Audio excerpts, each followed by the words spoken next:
and they have expectations, then they see reciprocation as seriousness in you yourself towards your own ambition, right? With which you hired him. So what those expectations can be varied. Some of the expectations people have around startups is of good and open communication. They join startups because they believe that they will be working very closely with the senior team, with the founders, with the CEO. That will help them learn faster, quicker. It will build their capabilities. That's one of the key expectations of people. So if he comes in and you do not give him that exposure, he doesn't get to sit with you, right? He will again feel cheated. He'll feel that it's not really worth it. If I had to report to a junior fellow only, I would have done it at IBM, right? So you have to give him that access, that faith, where you share numbers, details. You can choose what to share, what not, but still do share. Involve him. Other things that excite people is that early in their career they will get involved in important decisions, right? So involve them in decisions that you take. Don't then follow an autocratic style where you keep them out, right? Because that's the premise. That's what people expect, right? My experience is people with startups are highly flexible. They are so flexible to the extent of their own compensation levels, right? That if you tell them that 3 months market is tight, things are light, you can very well pull off a 15-20% cut over salaries if it's really required. People understand that, right? So what they expect is, what they're looking for: access, understanding of business, etc. We've covered some of this when we said, people they're working for a dream and a plan. So to sum up both the things, it's not just you sell them a dream. They work for a dream and then they want to see a plan for that dream. So it's not that they will only get sold with a dream. Dream allows you to play around the idea, romance around the idea, and inspiration that comes out of it, right? So that you will fight against the mightiest enemy and then emerge victorious. All those, it gives you some kind of energy and inspiration to go about doing it, right? And then you have to support it with a plan of how are you going to do it. And that's somewhere he will look up to you as a leader. He may not have the ability to plan, right? He is going to look up to you, say, can you plan, right? That's another key deliverable of a CEO of a startup company, that he should be able to really plan well. And the third is going to be how you lead, right? The person figures out in 1 month and a half whether you have what it takes. You can figure out whether he has what it takes or not, but he can figure out whether you have what it takes to take the company up, right? And that's where about in first quarter, etc. There are a lot of people who join startups in first quarter or something. They again start looking out. It's because they realize that maybe plan is good, business opportunity is good, it is $30 million, but he thinks you're not the guy who's going to get it, right? So I think you have to guard against some of this. I think the best. So, let's talk about brand. It's so surprising that we only talk about brand that we think are big. It's actually our mental trap. Right? Brand and being big can be different things. There are brands who are not the biggest or big, but they're still brands. And they sell very few products, but then they are still brands, right? Creating a brand and thinking about a brand is more about how you think of that business and what do you do with the brand than anything else. Right? So there is a company which became a brand in India called Semco. Semco did not have any business in India. Nobody has dealt with Semco in India. But still, there are a lot of people who talk about Semco. Because long years back, there was a book called Maverick, right, by Ricardo Sandler, where he spoke about one of his companies in Mexico or somewhere. So it's a company in Mexico. India has nothing to do with that company, but it's still a brand in India. Right? We talk about Semco with HR professionals, other professionals. They say, wow, brilliant company, right, and all that. They've never dealt with it, they've never seen it. It's still a brand. Right? It got created by one book. Right? So brands get created. One of the things we exercised a lot was right from day one, it was always Plug HR, the brand, which interacted with people. It was never Prashant Buster. Right? People joined Plug HR, people who used to call in, who used to talk about Plug HR. Even if I called in candidates, I would not say that I'm CEO of the company. I'll say I represent Plug HR and there's an interview for you. Right? So you always keep a brand, which means you should have a brand and you should see it that way. Right? And you should measure it against the definitions of how a good brand can be created in terms of its picture, symbol, whatever it represents, etc. And then place it ahead and do everything with it. So you keep pushing the brand, suddenly people start relating to it, right? And give it a leadership image right from the beginning. Right? It's about how you think of your own brand and how you can put characteristics and properties in it. You're going to be innovative. Whatever you do should reflect about it. People will start relating very fast. In today's time, it's far more easier to communicate a brand proposition than earlier. Today, you can create channels, you can blog, you can create identities on Facebook, LinkedIn, right? You can tweet all day about how your brand is doing, how people are having fun, how this is happening, how that is happening, this award, that award. You can keep writing and create a brand very quickly. You post your team's picture doing great work, doing some training workshops, etc. On blogs, on YouTube. Put your presentation on SlideShare, run it everywhere. There's so much you can do just sitting in your office all day yourself. You don't need any expert to do that. If you don't know how to do it, right, it'll take you 7 days to know how to do it. Not more than that. So they charge. So if you don't push your brand, right, it will not get pushed. Because this was a Thai event and I'm not supposed to be talking and doing Plug HR is the reason that I am not wearing Plug HR t-shirt. I was in US for a month all along wearing Plug HR t-shirts, even if we at that time did not have anything in US. But that's my default dress. I have in all colors, white, blue, green, various combinations. Every 3 months we do a new theme on our t-shirts, right? And that's all I wear. And because I wear, and I never told my team that they should wear it, but I wear it. And now my whole team only wears it, right? There's no policy which says you should wear it. It's the work dress, right? Now, I personally don't like wearing formal dressing, so it becomes difficult all days to be in a t-shirt. But if you are wearing your company t-shirt, right, it becomes formal dress, so you can keep wearing it any day. So if you are not going to wear your own brand, you're not serious about your brand, right? Then you're saying we are not a brand, people are not joining, right? You never made an attempt to make a brand. So I think it becomes important. And always have a method to hire. And never interview a guy straight who walks in and say, okay, meet with other MD, sit and there you will have an interview and after this you can join from Monday. Right? That was like saying, hey, guys have hardly a great method to interview at all. Right? It looked like you're waiting for the first guy to walk in and you're going to hire. Right? So have a method to hire, give it a thought, create a form in which you will ask the person to fill his details, write it, put his resume, right? Small tests, big tests, whatever you need to do. There needs to be a process of hiring. Right? So any point in time have a process. It might be a small process, flexible process, X, Y, whatever. But have a process. Always have a brand, always have a process. And a method to hire. For us, coffee tables have worked a lot. Coffee table meetings where when we hire a new person, we ask the team members to actually spend time with them over a coffee. It's a casual chat which the person can have with the team members.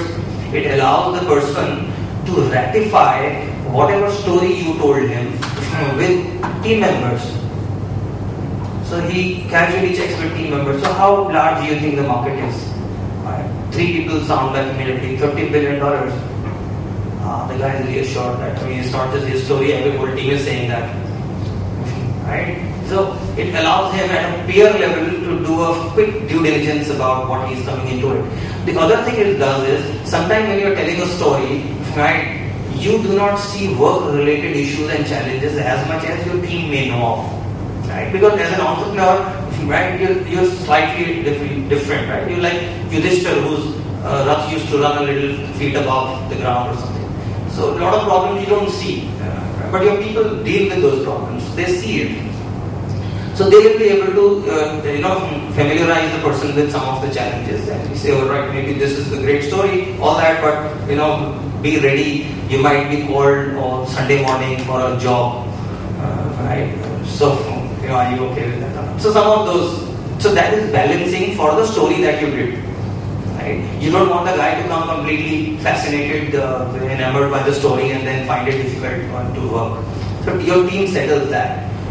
Also, it does is your team also gives you a feedback about how likely is this guy going to be, settled in the organization. So you have a choice to take it seriously or countermand that, but end of the day, it's a valuable feedback.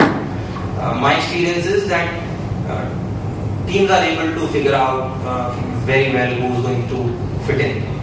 Right? So, a great extent they get a good teammate in. Right? You allow cricket team players to select who they want to choose as the 11th or 10th batsman and all that. They will do a good job. They don't want to lose the game, so they will choose a good player.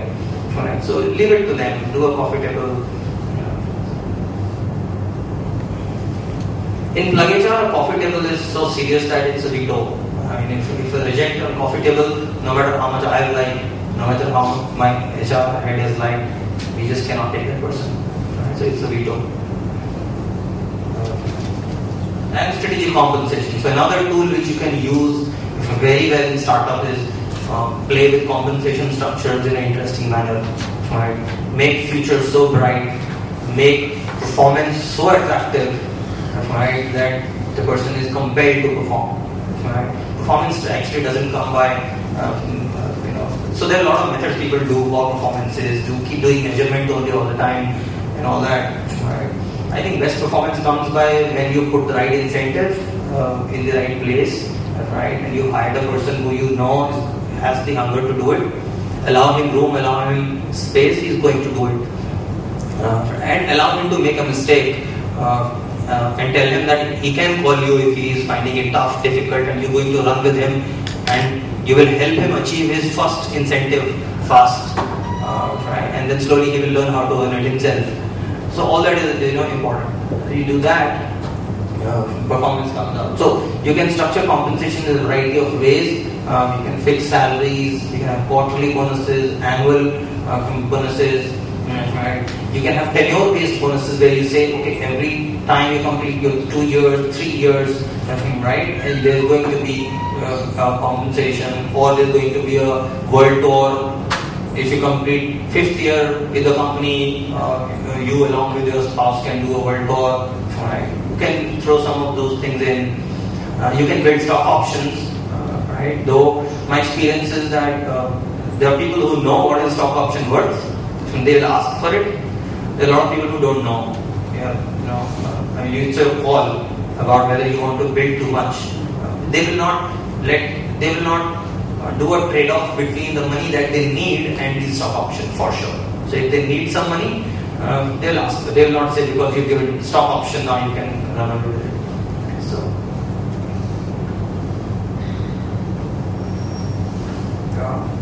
feel free to ask for stock also in between. So the other thing startups can do very effectively is create an open architecture in the organization. So what happens if you have very comparable designation position? So if you have taken assistant manager, he can be assistant manager, senior manager somewhere else at Vodafone. It becomes very quick for him to figure out and say, okay, I am climbing better at Vodafone, so let me jump from assistant manager to senior manager, etc., etc. For startups, it's easy to actually eliminate some of those traditional designations, etc., and create your own vocabulary, own designation, which are difficult to compare with industry easily. It will also make it easy for headhunters not to find your people easily.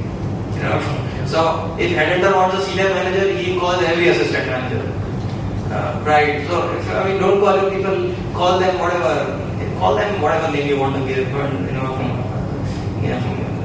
what do you call specialists? Call them specialists, right? Nobody can figure out what a specialist is. Called trendsetter, called champion, right? Etc. Whatever. You can invent your own names and what you think will fancy your kind of people. So engineers can fancy about alpha, beta, gammas and things like that, whereas others can take other names. But try to avoid a very general hierarchy, because it becomes comparable. Then they are also compared. Two assistant managers will sit together, compare their salary, compare their perks. So do something about it. When you've grown to bigger size, you can always recreate these designations and give it more structure.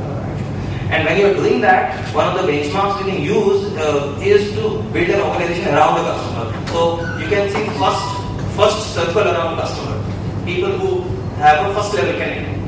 And then there is a second circle around customer, which do not have a direct responsibility of dealing with customer, but we often deal with customer, who once in a while deal with customer, or support the people who deal with customer. So it's a concentric ring kind of a structure where, and everyone knows that apart from people who are facing customer, others is a support network.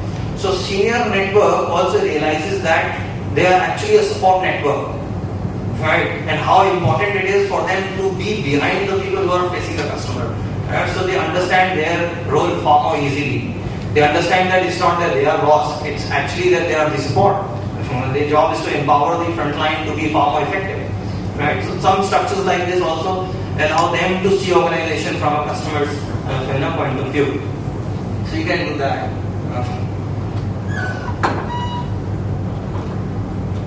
And of course, the way when you structure it like this, it also helps people understand their business far more clearly. The business structure, it's not lost. Connect with the customer. The other thing you can do is lay a buffet. Now, what is lay a buffet? At HR we do it. So my current finance controller is an HR manager. He used to do HR for all these 3 years with us. Then one day he told me, I'm completely bored of HR. And it's the same thing again and again. So I want to do completely different thing. I said, okay, completely different from HR can be finance. And so he said, I'm willing to do it. So it's been now 3 months that he is our finance controller. First month he struggled really badly. Second month was better. Last month I was in US. I was long enough to not look into anything, including salary disbursals and tax payment, anything. I was completely out. I told them, you want to mess it. They did it well. Complete payroll and everything got done. Right? I was not required at all. So that's the thing he has done, and he's enjoying because he's learning new things. The only thing I had to do was enable him to do that, because I knew that he is not a traditional finance guy. He may not understand some of the regular accounting tools, etc., etc. So we automated some of them. So we use an online billing system called simplifythis.com. It allows you to put your entire invoicing online. Nothing to be done. Just set your figures, numbers, triggers, and at that particular date, the system will automatically invoice the customer, and it will send you a copy. Right? So the whole thing became easy, and so he's doing. I gave him a couple of. There is a cash flow management tool again online. So we bought some of those, set them so that he doesn't have to deal with the technicalities of where to put numbers. He just sees the output reports, and with that, it allows him to take decisions.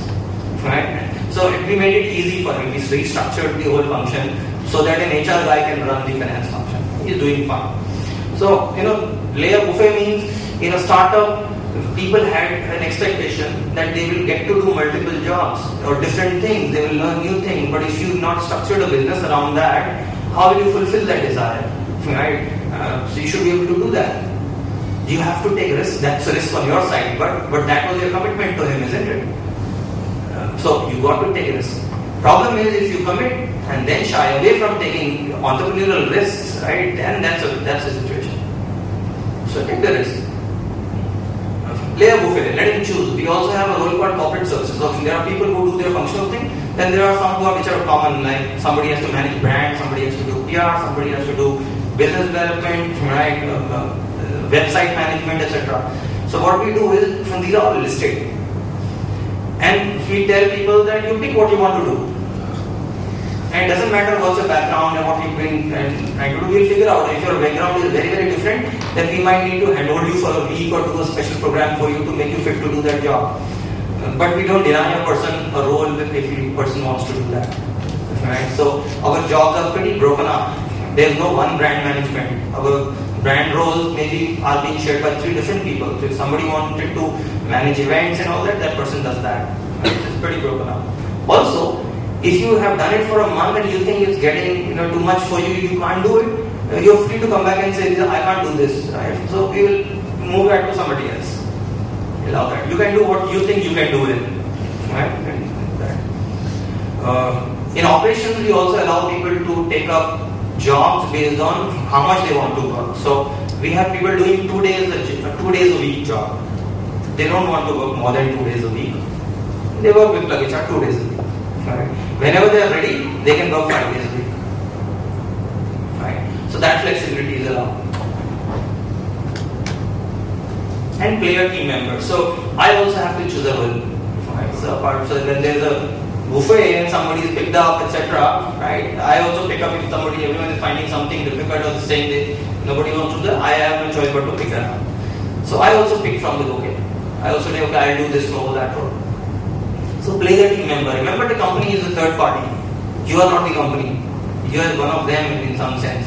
So you got to, during the course of working, display that sometimes, right? So that they also feel that, oh, my boss is also one of us. He also uses the same methodology. And drive content in the business. A lot of businesses lack content.